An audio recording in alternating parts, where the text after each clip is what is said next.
Nah, ini sekaligus supaya dicatat oleh Ketua Yayasan Gus Aufal tadi, Pak Amin mengaku saya muridnya. Ini satu kezaliman.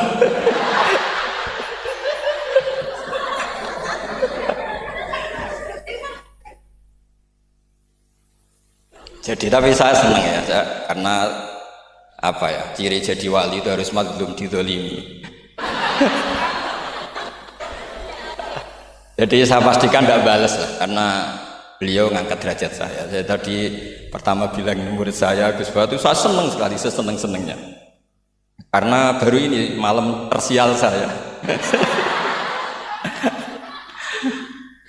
Saya dulu masih ingat ketika Gus Najih di Mekah terkenal alim alamah karena ngarang kitab. Gus Gofur tahun pertama Mbah Mun muji-muji karena mumtaz di Al-Azhar. Jadi beliau-beliau ini heboh karena karir akademiknya. Kalau Gus Amin karena ngelepas kambing di musola.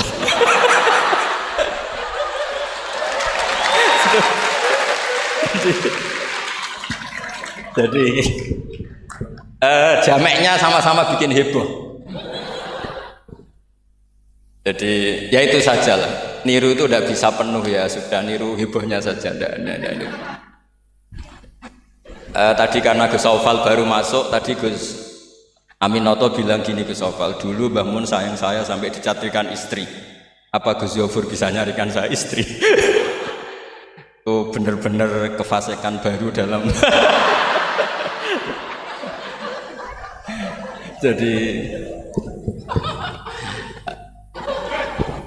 Jadi kita rileks saja karena ini apa ya, guyon itu bagian dari ibadah kelas tinggi.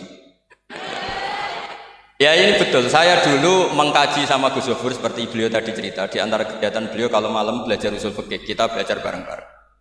Di antara pendapat usul fikih yang menyenangkan kita itu adalah mubah itu wajib. Dan itu saya kenang betul. Izma min mubahin illa wa yatahaqqaqu bihi tarku haramimma. Ayatahaqqaqu bisukun tarkul qat'i wa bisukut tarkul qadar. Pasti Pak Amin tidak bisa. Hafal sebanyak ini tidak bisa. Jadi dia itu pelarian karena ngapalkan nggak bisa, ya sudah gojlok saya. Tapi ya tetap tidak level lah, kira-kira gitu. Tidak level, jadi nggak level. Artinya begini ya, malam ini kita guyon nikmati suasana seperti ini dengan Gus Gofur, dengan Gus Aufal. Malam ini artinya kita ada dugem. Malam ini kita ada zina, ada dugem, tidak melihat hal yang maksiat. Jadi mubah itu tarkul haram. Tarkul haram wajib, meninggalkan haram itu wajib. Berarti fi'lul mubah juga wajib.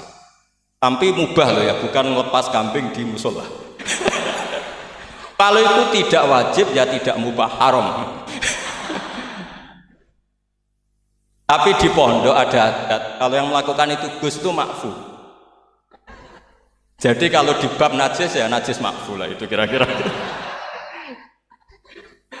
Artinya khazanah kita cukup untuk menganalisis itu. Saya memang di antara murid yang sering mengkaji Mbah Mun secara fikih.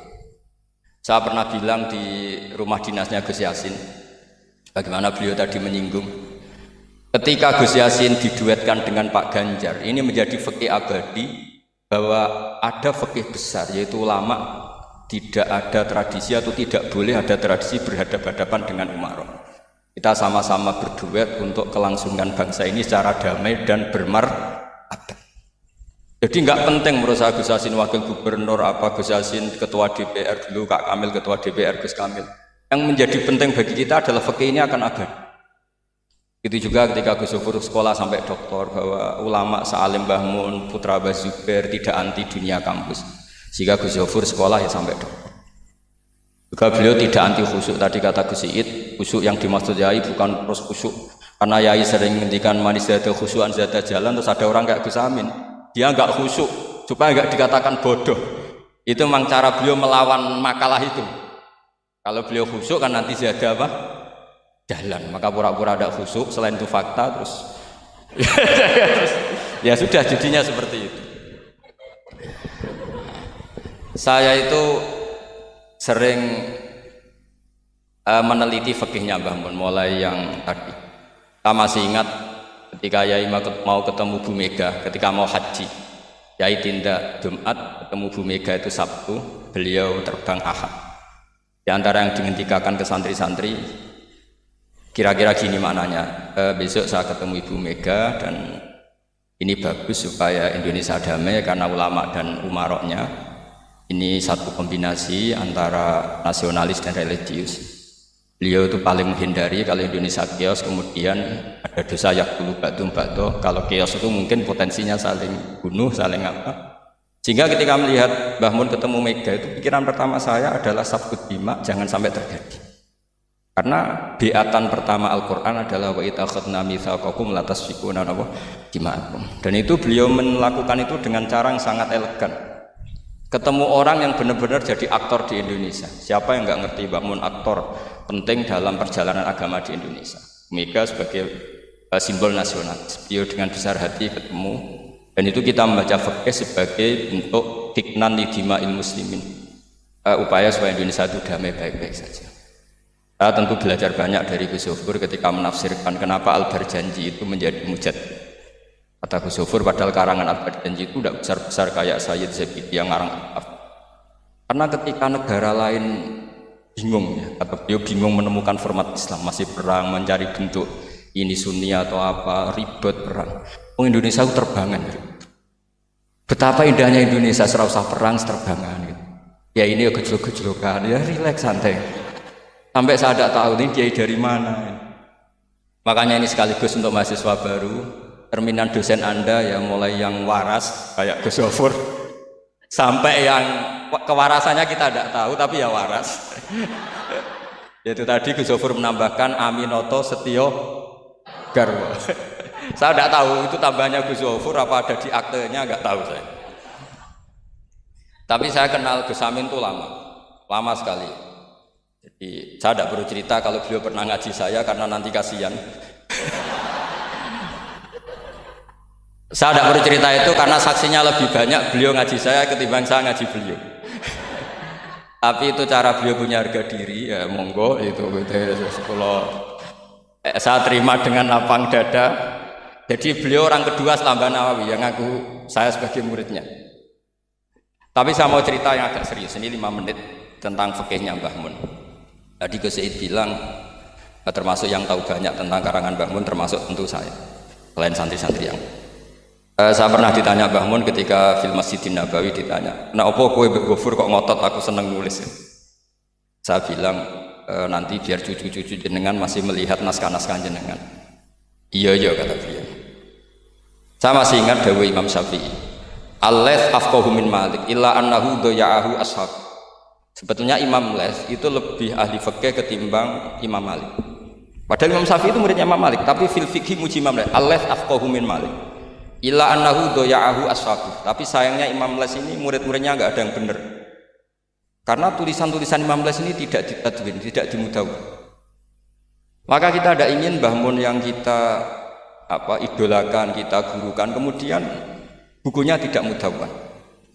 Sehingga saya, utamanya tentu putra-putra beliau, mulai dari Gus Subab, Gus Najih semuanya, termasuk Gus Zofur, itu sangat menginginkan beliau itu memang mentadwin itu.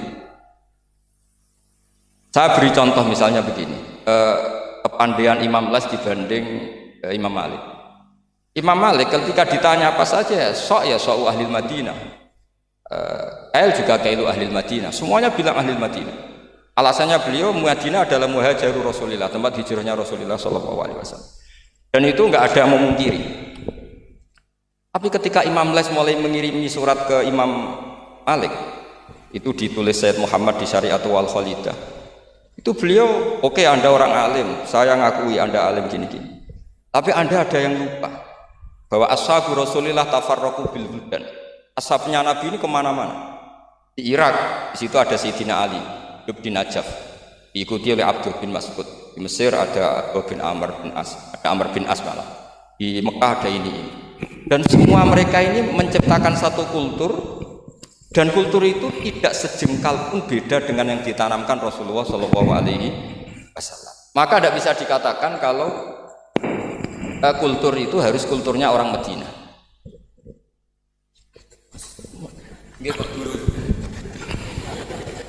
Ini naik pangkat ini, seorang guru melayani muridnya.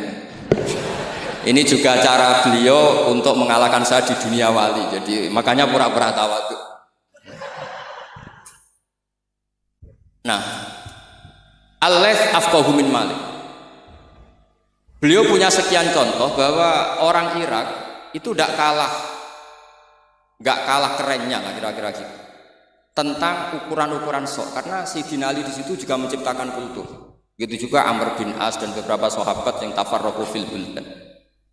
Bahkan sesuai dunia yang saya tekuni termasuk ilmu qiraah, as-sakhul qiraati sanadan itu adalah Asim. Padahal Asim ini qari'un kufiyun. Kenapa? Karena setelah Imam Asim ada Abi Abdillah Abdurrahman As-Sulami, setelah itu Sayyidina Ali. Karena Sayyidina Ali sakanal Irak atau sakanan Najaf kalau istilah modern. Sehingga Imam Syafi'i ngetikan Al-Laits afqahu min Malik illa annahu daya'ahu ashab. Barokahnya bangun menulis misalnya al-ulama al-mujaddidun yang sering dibaca Gus Sofur, juga saya di beberapa pertemuan alumni. Itu bangun kelihatan sekali dari awal tuh akan bina siapa saja. Beliau cerita misalnya salasun min aslil iman. Beliau diantara hadis yang beliau pilih dari sekian makalah beliau dan itu dijadikan muqaddimah. Wal jihad ma'akuli amirin baron kana ufajir. Was sholat khalfa kulli muslimin ya baron kana ufajir. Jadi beliau memilih berteman siapa saja, membina siapa saja itu amdan bukan sahwan. Karena beliau adalah periwayat dan penulis hadis. Tentu ya diriwayatkan Nabi Dawud, memang ditulis di situ. Sudahlah kita ikut berjuang ma'akuli amir. Jihad itu di konteks Indonesia tentu mempertahankan supaya sholat ini sesuatu yang indah. Kita tahu yang bikin masjid di mana-mana itu departemen keuangan bikin masjid, kepolisian bikin masjid, kabupaten bikin masjid, gubernuran bikin masjid. Itu kalau nunggu bisarohnya Pak Amin dari setel nggak jadi masjid, yakin. Untuk rokoknya saja mungkin pas-pasan. Tapi barokahnya kita berjuang ma'al-kulli amir. Para umarok dibina, beberapa kiai mulai zaman Mbah Hasyim sampai dulu Mbah Hasyim yang bina Pak Karno. Sampai era Mbah Mun, akhir-akhir Pak Harto juga beliau pernah ditimbali di istana, sampai Pak SBY, sampai Pak Jokowi. Sehingga aura keislaman itu ada di mana-mana. Departemen berkebutuhan ngaji. Bahkan Gus Sofur pernah cerita, saya pernah beliau diundang di kantor pusat PDI untuk ngaji. Gak kebayang. Pertama Gus Yassin daftar di KPU yang ditanyakan Bang, gue tenang mau ngimami sholat sampai Pak Ganjar. Nggih, Mbah Mun seneng sekali. Jangan kira senengnya Mbah Mun karena jabatan, seneng dia.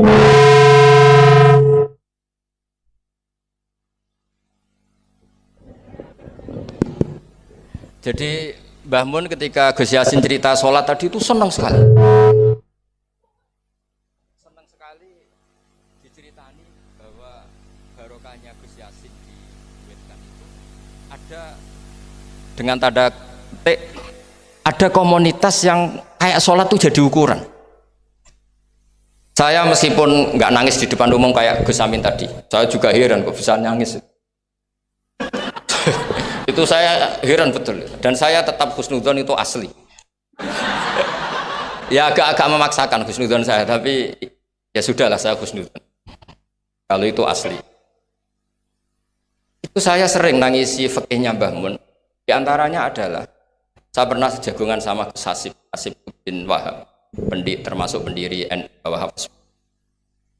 Saya cerita prestasi Mbah Hasim, Gus Mbah Wahab, Bisri Sansuri, juga beberapa kiai Ahmad Siddiq, Wali Maksum, sampai cerita Mbah.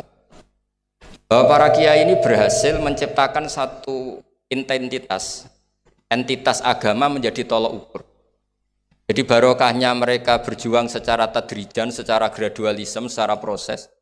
Sekarang tuh calon bupati kok tidak sholat, itu tidak keren. Dan tidak dipilih. Gubernur kok terkenal nggak sholat, itu pasti nggak dipilih. Artinya kiai ini berhasil, bahkan nilai-nilai politik pun harus bersama nilai-nilai apa? Agama. Pejabat kok ketahuan selingkuh itu habis. Artinya nilai-nilai yang menurut agama mungkar, satu hal yang buruk, itu juga buruk di perspektif politik Indonesia. Jadi kayak, dan itu tanpa bikin negara ini terus kayak jadi negara Islam. Kurang apanya coba istihad guru-guru kita yang luar biasa. Saya pikir sampai di sini aja, nanti moderator biar balas saya supaya saya lebih madlum lagi. Semakin madlum semakin derajat saya akan naik. Dan monggo Gus Amin kalau mau memadlumi saya persilahkan, karena saya ini kan sudah terlalu kuat lah, kayaknya agak ngefek.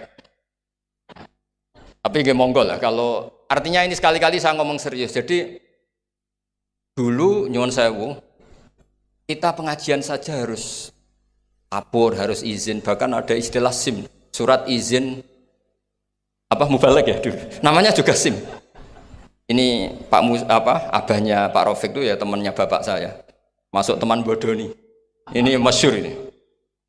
Ibunya Pak Rafiq ini nggak pernah masak enak, kecuali ada tamu. Akhirnya kerjasama sama bapak sama Mbah Mun kalau Jumat pagi disuruh ke situ. Terus Mbah Musa ini abahnya ini, Bu, engkau apa yang Kiai Nur Salim mau Mbah Mun masak iyo, terus masak enak, terus bapaknya ikut makan enak itu.